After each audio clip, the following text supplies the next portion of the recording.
Hello, this is Jane Goodall. I'm a UN messenger of peace, and it honestly isn't easy to think what message I should share this year, because right now the world is so very far from being peaceful. Yet so many millions of people around the world hate war and dream of living in peace. Mothers protest when their husbands or sons are forced to fight, and weep when they return wounded or in body bags. And the young men who survive are often deeply traumatized by the horror of war. And there seems to be war or armed conflict all over the place. The Russia-Ukraine war, the continuing conflict between Israel and Palestine, the wars and armed conflicts in many African countries, the acts of terrorism by religious extremist groups, the oppression of indigenous people and minority groups, the school shootings, the increasing violence on the streets, and, of course, racism and discrimination. And then there's our continuing attacks on the natural world, the deforestation, pollution, mining, and industrial agriculture with its use of often poisonous chemical pesticides, herbicides, and artificial fertilizers. The very soil is being killed, and there's a terrible effect on biodiversity. We are in the midst of the sixth great extinction of plant and animal species, this one caused by human acts of violence against nature. And this is made worse by human-induced climate change. We're treating billions of sentient animals with great cruelty as pets in entertainment, in medical research laboratories, and in our so-called factory farms. Just imagine what the world would be like if everyone paid heed to the golden rule, common to every single major religion. Do to others as you would like them to do to you. And those others should include animals and Mother Nature. This year, the UN set the theme, Actions for Peace, a call to action that recognizes our individual and collective responsibility to foster peace.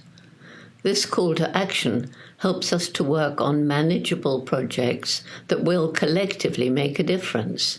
And this, of course, is the mission of JGI's humanitarian and environmental program, Roots and Shoots, which is now active in almost 70 countries around the world. Members for Peace will be flying giant peace doves made of recycled bedsheets and chicken wire or papier-mâché. They'll be flying them in many countries around the globe, while playing the song by Dana Lyons, Circle the World. They'll also be choosing projects to promote peace with the natural world, projects such as clearing trash from rivers, lakes, and oceans, planting trees, or raising money for conservation organizations. Some groups are working with those seeking to end the illegal wildlife trade. Some are volunteering in shelters for abandoned dogs and cats, or sanctuaries for rescued farm animals, or animals rescued from the illegal wildlife trade. Some are walking dogs for sick or elderly, tending their organic gardens, gathering together in their neighborhood to share projects and stories with food and drink and costumes from different cultures, having fun. And in this way, they're learning that more important than the color of skin, language, culture, and religion is the fact that we're all human. We all feel mental and physical pain. We all weep and laugh and love. We can, each and every one of us, do our best to show kindness to and respect for the people, animals, and nature around us. We can try to reconcile differences within our families or with friends or work colleagues. We can reach out a hand in friendship to a newly arrived refugee. We can make ethical choices in what we buy, what we eat, what we wear, which means we can refuse to buy products that have harmed the environment, been cruel to animals, are cheap because of unfair wages. We can support the many wonderful organizations working to free the world from nuclear weapons, find ways to help the leaders of warring factions to try and find peaceful solutions to their differences. I'm trying to bring together young people from Israel and Palestine to work together on projects to make the world a better place for people, animals, and the environment.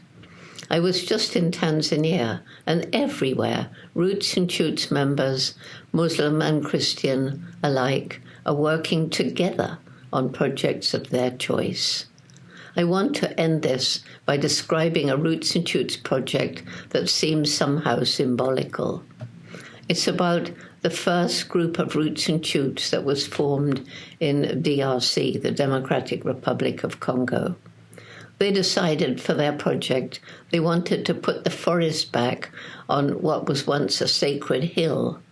It was actually not really possible, but their mentor, not wanting to discourage them, found some saplings that a forester friend of his donated, but he also had to go to the head of the group that was there, because this is in the area of conflict in eastern DRC where all the minerals are. So there's always warring factions there. The head guy said, well, it's a silly project, but I suppose there's no harm in it, but I'm afraid I'll have to send soldiers. Well, imagine, here's this little group of about 15 young people, aged about, 10 to 12, each carrying their little sapling and something to dig with.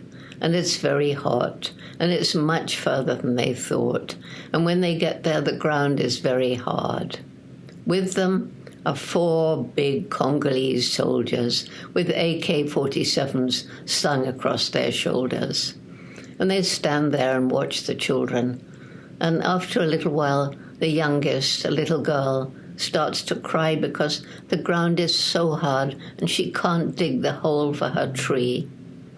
And after watching this for about 10 minutes, maybe less, one of the soldiers lays his gun against a tree and goes to help her. And within the next 10 minutes, all the soldiers have laid aside their guns and are working with the children to help restore nature. That's how the world should be. Thank you.